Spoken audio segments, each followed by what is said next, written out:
Welcome aboard, crew. I'm Captain Foley. I'm Commander Cockings. Welcome back. In the event that things go wrong with this episode, please be advised that we have numerous safety protocols in place to keep you all safe and alive and watching Trekyards.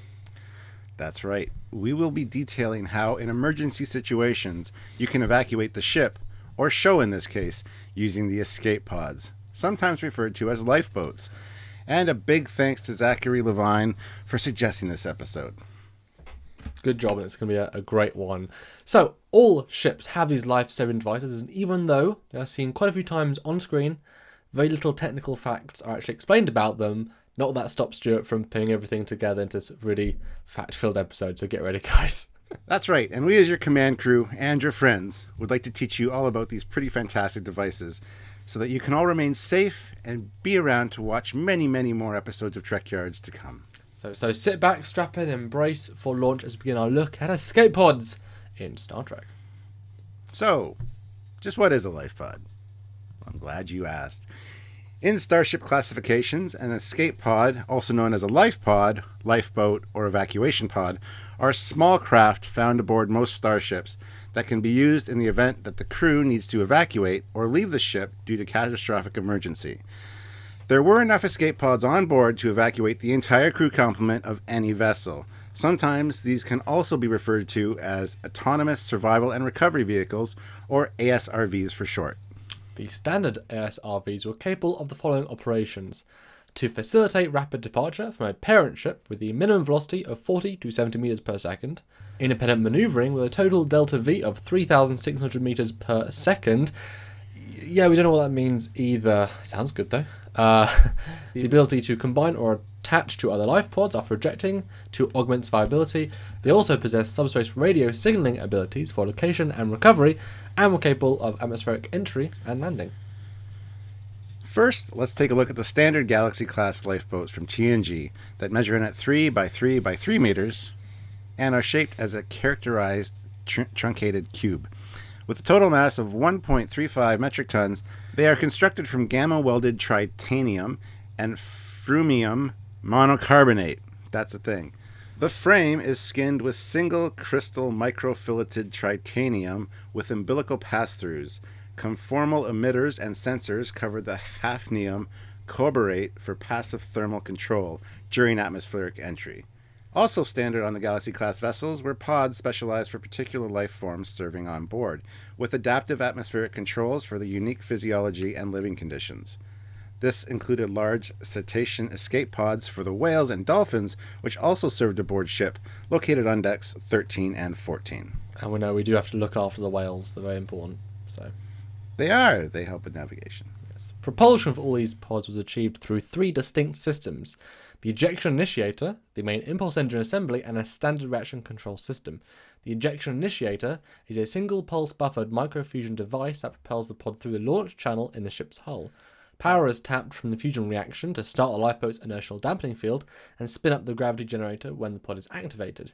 The inertial dampening field, of course, protects the occupants from the acceleration forces.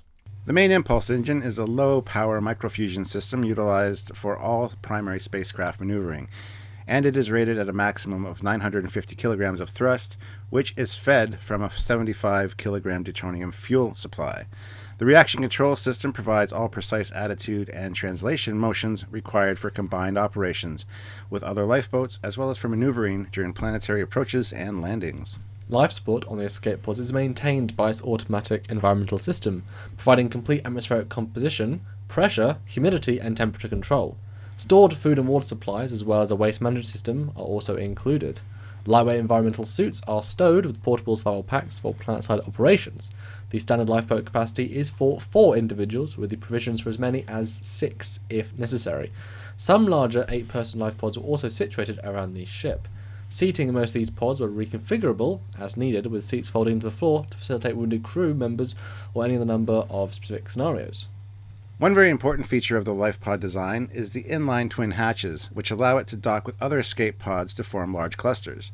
This capability, nicknamed Gaggle mode by experienced pilots, dramatically increases in-space survivability by affording access to wounded crew members by experienced medical personnel, combining consumable supplies, and by increasing propulsion options. Gaggle mode must be terminated prior to atmospheric entry, however, as the structural loads cannot be handled by the combined craft. Out of the 400 ejectable life pods installed in the Galaxy-class vessel, 80 are specialised ASRVs with 2 additional docking ports to increase the packing density and structural integrity of the combined Gaggle. Computer simulations indicate that at least 25% of any total number of ejected ASRVs are likely to be the 4-pod version. Standard subspace communications arrays are essential in facilitating rescue and for coordinating the Gaggle operation. The general procedure for lifeboat evacuation after the abandoned ship has been called goes something like this. All non-command pilot crew members will immediately make for the nearest lifeboat station. At each, 1 or 2 persons will open the door, then open the lifeboat hatch within and aid anyone who may want to board, or point them in the direction of the next available pod before they themselves get on board. After sealing both door and hatch behind them, they will sit and fasten the seat restraints and begin launch procedures. The lifeboat's internal systems will have been armed by the opening of the inner hatch. As the lifeboats begin to launch from the ship, they will turn and initiate an automatic course directly away from the main ship and steering clear of any other lifeboats or debris in the area. In some instances, work bees may begin collection of the life pods and clustering them together, or manual control of the pod itself can be established and rendezvous point coordinates will become available from one of the command crew in another pod. If the individuals on board are incapacitated or lack the piloting ability, an automatic pilot will determine the best course of action to either rendezvous with the other pods or begin calculations for planetfall. Older pods from the Star Trek original series movie era were considerably smaller than the ones aboard the later Galaxy-class vessels. Being able to accommodate only 2 individuals each, these pods had enough rations to sustain 1 person for 2 months or 2 people for 1 month if required. Each was, of course, a small, self-sufficient miniature spacecraft, complete with life support, waste extraction, food, power, and propulsion systems. These older-style pods generally required the use of a work bee to rendezvous there with them and link them together in a train-style configuration. The hulls were constructed of a terminium and 4 retro-controlled thrusters, which were controlled via a small console, which folded out from the wall over the port or left side seat. Although intended to be attached to a work bee as part of a lifeboat train and landed as part of the same unit, if necessary, the lifeboat can make individual planetfall using a built-in parachute. Systems on board included a power pack that holds 3 to 5 megawatt dilithium crystals, which powered all the modules on board systems. Energy from these power packs can be tapped by an external work bee if required for landing thrust. Life support unit circulates and refreshes the air and scavenges water vapor from the crew's exhalations. This is then processed and used for drinking water, as well as for use to adjust humidity levels if needed. Beneath the starboard or right side seat is a toilet seat, environmental air inlet, and waterless cleansing unit. Rations included 60 FS9-4 food pouches, each supplying all the nutrition requirements for 1 standard humanoid in a zero-G environment for 1 day, plus assorted supplemental pouches to tailor the standard pack to a more esoteric biochemistry, in other words, various life forms that may be using the pod. Also on board were 2 phasers, 2 tricorders, 10 long-range combat communicators, a med kit, various entertainment tapes and players, and a hard copy of the Starfleet medical reference, in case your systems go offline. Pretty important. I mean, you could be there for Absolutely. God knows how long. These smaller lifeboats measured in at 2.5 meters cubed and weighed 200 kilograms and were orange with yellow markings. They included a equatorial stripe to facilitate work-bee orientation, identification number, umbilical connector, and work bee lock on attachments.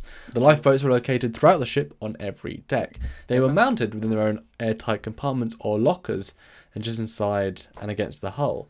These hull plates which covered or hid the lifeboat lockers were attached via explosive bolts and were jettisoned just prior to lifeboat ejection. Lifeboat station doors were plainly marked and were aluminum coloured with orange markings. On Constitution-class vessels, or any vessel equipped with emergency separation capabilities in the TOS and refit era, there was a specific procedure for crews in the secondary hull to complete in the event of a saucer separation emergency, which would result in the destruction of the secondary hull. Our deck housed a large number of emergency escape pods. These were provided for anyone not able to reach the safety of the saucer section prior to emergency separation. Lifeboat operators in this event, once clear of the engineering section, would be beamed to the safety of the saucer. Propulsion for these pods was provided by a series of particle beam RCS units. Also, when necessary, to get very far away from the secondary hull very quickly, as is in the case of self-destruct or engine overload, a forced ejection system in the side of the ship propelled the lifeboat outward at a high rate of speed. But now, let's very briefly cover the 10 steps posted on all lifeboats. In this case, for the small one-person ones we just discussed, these lifeboat ejection instructions were printed on all lifeboats for ease of use. So, Stuart, are you ready? I'm ready. Let's do this count up. Number 1. Depress the open switch on lifeboat exterior. The hatch will roll downward and lock into position. Number 2. Slide feet first into lifeboat seat. Wait for green light to indicate that onboard computer has verified your presence. Say, personnel on board to close outer hatch. Blue light will indicate that the hatch is locked and sealed. Number 3. Select vocal or manual control of the lifeboat by depressing the appropriate switch on the operator's seat's right armrest. Number 4. If able, say code 1 to initiate ejection sequence.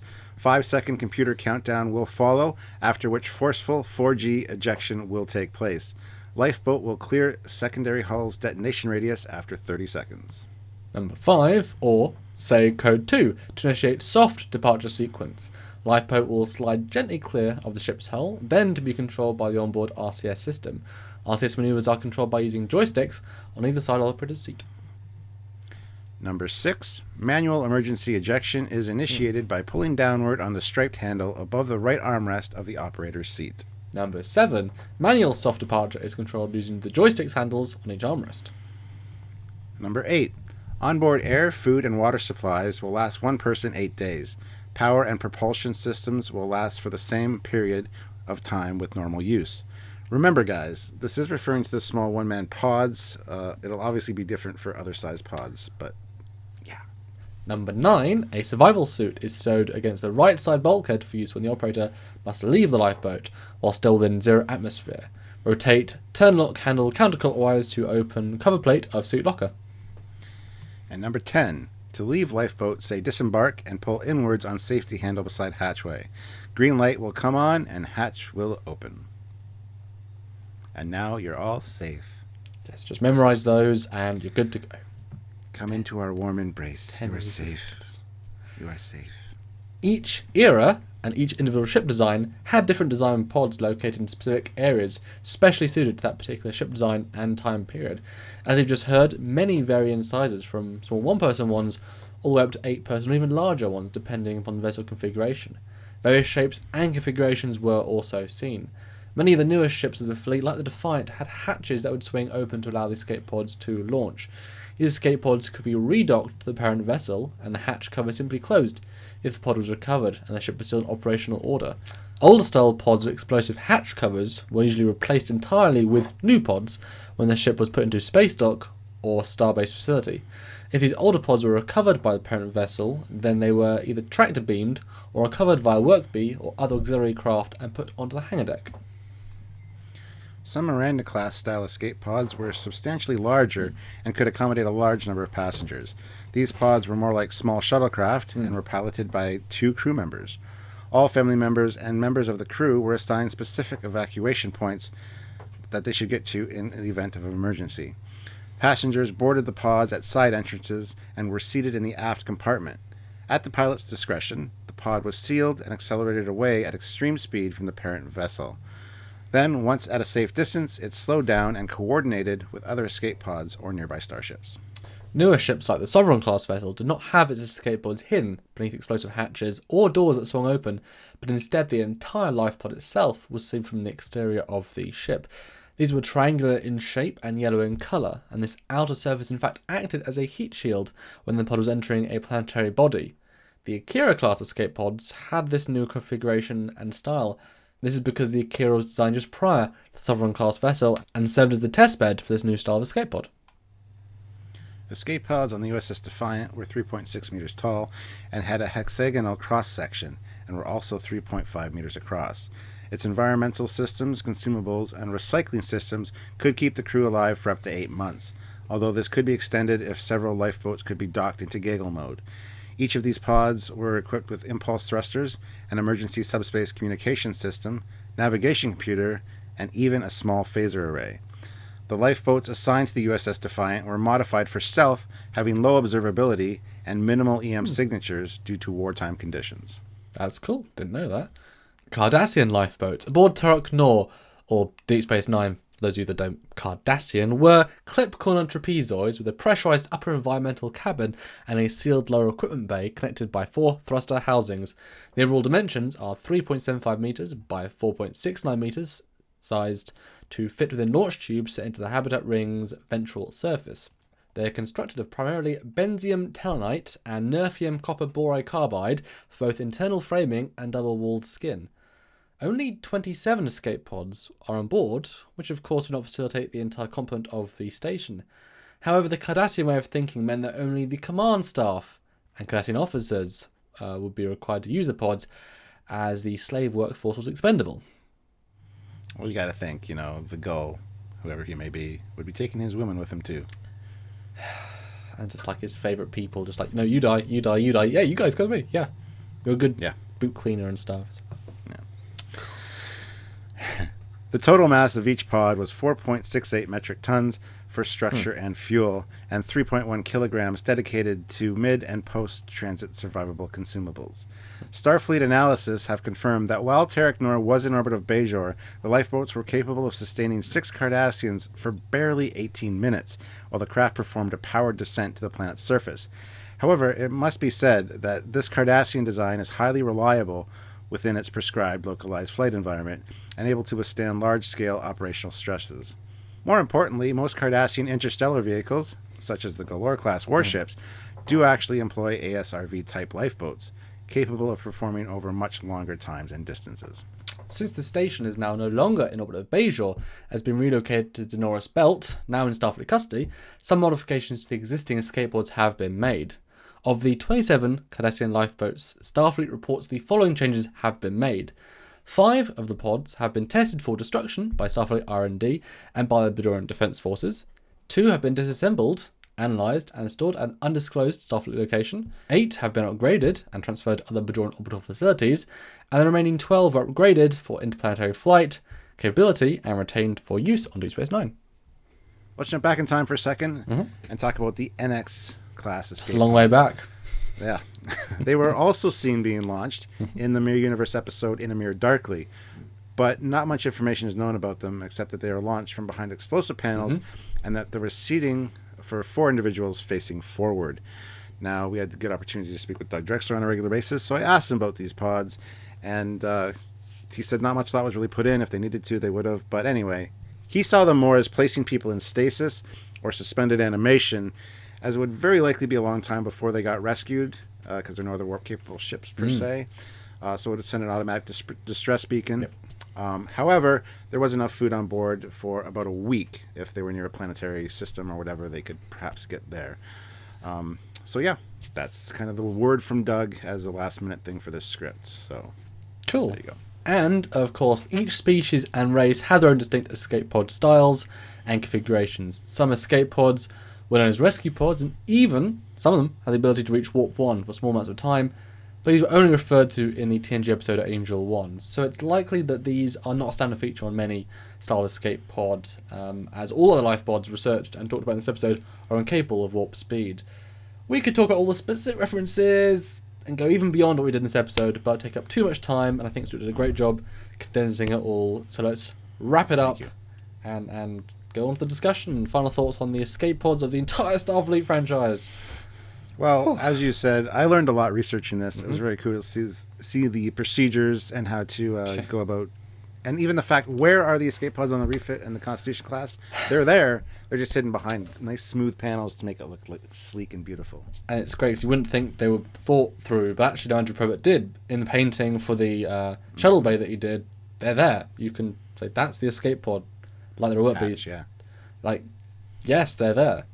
And it's worth mentioning that since we wrote this script, Discovery new Star Trek shows come out. We've seen the Shinjo, launch escape pods as well as the Europa, and that's a very kind of radical, big hatchery, and that's like a very much last ditch because the whole kind of separates. And yeah, they're very, very large doors that opened up to facilitate that. And it's similar to the Defiant as that goes, because the Defiant has little hatches that pop up and then the pod shoots out.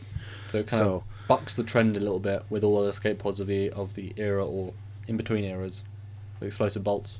Yeah. But that show is kind of going against the grain in all the respects. So exactly. And the one thing I do want to talk about is Deep Space Nine. Now, we know they didn't have enough life pods to evacuate everyone when the Cardassians had it. Now, of course, there's more people on the station, very variable numbers because it's like an outpost. Hundreds, yeah. And it would be regulation, it would be the law, basically, that Starfleet would be able to evacuate everyone if needed. So I know they kept a few on board that they upgraded to interstellar use of the Cardassian pods anyway. So I'm wondering where they installed the Federation escape pods. That's something we should probably ask Rick about sometime. And he'll be because oh. You think there'd be like modules attached to the bottom that That'd would be cool. Maybe facilitate them a little bit. I mean, obviously, if it was in the world of CG, then you'd see that in like season 3. They'd actually add things and because they could be changed.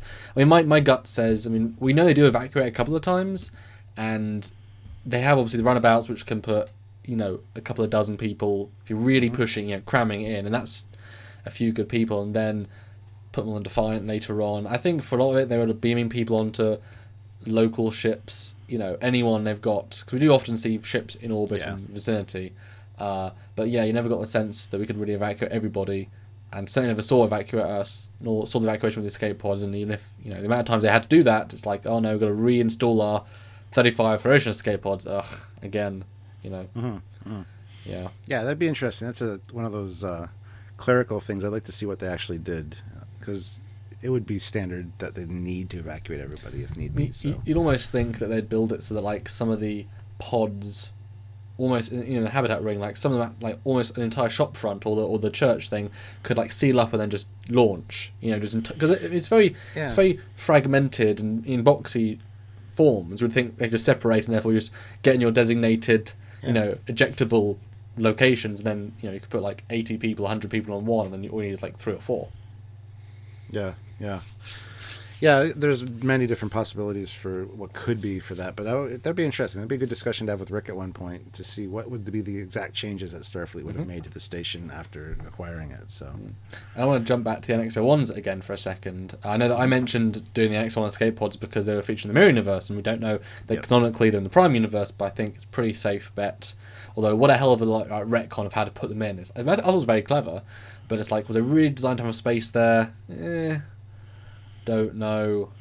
But Doug did colour them. The yellow mirror, red is prime, I believe, is how he worked that out. But like we mentioned, if you escape pod out of the NX, you are the ship that's out there. Yeah. There is no rescue fleet. Obviously, later on there is, with one ship, and maybe you could send the small inner system fleet that we see at the end or the start of the Zindiak, I suppose. But I mean, you're basically or the Vulcans. That's what I mean. There, either you'd be picked up by Vulcan, but if you're at the edge of space, I mean, you're pretty much, it's just a survival thing. You're not going to get rescued. Yeah. So perfect way to fix that is suspended animation. Yeah, and we know that they can't send signals back to Earth because they have to have multiple relay emitters. So we know that they can't send a stress signal that effectively. So I mean, that shows you how risky that was. Even more so, and there's no separation either. And the shuttle pods can fit a few people, but you can't launch them quickly. So there is a lot of. That's a risky situation. But anyway, that's our discussion on escape pods. Hope you enjoyed the script. I really enjoyed compiling this from many different sources, and looking forward to hearing your thoughts on it for sure. Hopefully you liked it. If you did, please click the like button, and make sure you subscribe so you can come back next time and learn about more stuff, because we do that kind of thing here. And it is worth saying that thanks to Barry Chapman and Keira Finlay for doing either building us or giving us their custom escape pod models, because that makes it a lot easier because we actually show some custom things. And I probably did one of like, here's everything in a line. Escape pod evolution. Absolutely. A lot of people help with this show, and you can too. Do you want to find out how? I think Samuel's going to tell you. And again, double thank you to Zachary, who actually donated and got this show possible. And I know we talked about this episode doing it anyway, but it was quite a heavy hitter of, oh my goodness, a lot of information. But that was the kick up the butt we needed to make it. But you can support this show, other shows, another great, real bringing information together into one amazing place here on Trekyards in a couple of great ways, either supporting us on our Patreon, which is a monthly donation scheme. You put a little bit each every month, or a lot. I mean, for us, $15 is a lot. You know, throw in 15, 20, 30, hey. The amount's up for us. It's not a huge loss for you. You get all the regular Trekyards content, and you know that you're allowing us, helping us, giving us the ability to make it and keep making it in the months and years to come. Or a one-time donation at trekyards.com. We love seeing that little you've had a donation on our email, because it's like fans saying thank you for God knows how many hours we put into this, and it all mounts up, and you know, by the end of the month we're like, okay, we can do something with this, we can invest in something, we can, you know, buy a new bit of kit. It's really nice to have that funding just there, you know, so it's really important, and thank you in advance. That's right. So until next time, everyone, when you need to eject from reality and come and visit us and just take your mind off of things for a while, we are going to be here, and we look forward to entertaining you in the future. So until then, I'm Captain Foley. And I am Commander Holmes. Bye, guys.